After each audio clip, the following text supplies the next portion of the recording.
ഇന്നെന്റെ ഗാർഡനിലൂടെയുള്ള ഒരു ചെറിയ ഈവനിങ് വീഡിയോ കാണാം. മനസ്സിനുള്ളിലെ ഘർഷണം ഒന്ന് കുറയ്ക്കാമെന്ന് കരുതി വൈകുന്നേരം തോട്ടത്തിലേക്ക് വെറുതെ ഒന്ന് ഇറങ്ങിയതാണ്. ചെടികളുടെ അടുക്കൽ ചെന്ന് അവരുടെ ആവശ്യങ്ങൾ കണ്ടറിഞ്ഞപ്പോൾ അന്തരീക്ഷത്തിലൂടെ ലക്ഷ്യബോധമില്ലാതെ പാറിപ്പറക്കുന്ന ഒരു അപ്പൂപ്പൻ താടിയായി മാറി ഞാൻ. അത്യാവശ്യം ചെടികളൊക്കെ ഒന്ന് വൃത്തിയാക്കി ആവശ്യത്തിന് ജലസേചനവും ഉറപ്പുവരുത്തി ശേഷം ചെറിയൊരു വിളവും തരപ്പെടുത്തിയാണ് ഞാൻ വീട്ടിലേക്ക് തിരികെ കയറിയത്. വീട്ടിൽ കയറി കുളിച്ച് അത്താഴമൊക്കെ കഴിച്ചിരുന്നപ്പോഴാണ് ഒത്തിരി നാളുകൾക്ക് ശേഷം പൂത്ത അസ്തർ ചെടിയെ കുറിച്ച് ഓർത്തത്.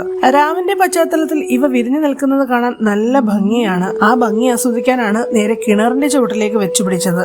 അവിടെ കണ്ടതോ ഇലകൾ വെട്ടിമുറിച്ചകത്താക്കുന്ന ഒച്ചിൻ പറ്റങ്ങളെയും. ചെറിയ രീതിയിലുള്ള ഉപദ്രവങ്ങളൊക്കെ കണ്ടില്ലെന്നങ്ങ് നടിക്കും. ഇത് ആമ്പലിലയും പീനട്ട് ഫ്രൂട്ടിന്റെ ചെറിയ ഇലകളും കായകളും എല്ലാം മത്സരിച്ച് അകത്താക്കുകയാണ്. ഇനി ഇവരെ ഇവിടെ നിലനിർത്താൻ പറ്റില്ല. അതുകൊണ്ട് എല്ലാവരെയും തിരഞ്ഞു പിടിച്ച് ഒരു മൂലക്കിട്ട് അവരുടെ പുറത്ത് കുറച്ച് ഉപ്പും മാറിയിട്ടു. അവരുടെ ആത്മാവിന് നിത്യശാന്തി നേർന്നുകൊണ്ട് എന്റെ ഈ ദിവസം ചെറിയൊരു കുറ്റബോധത്തോടെ ഞാൻ അവസാനിപ്പിച്ചു.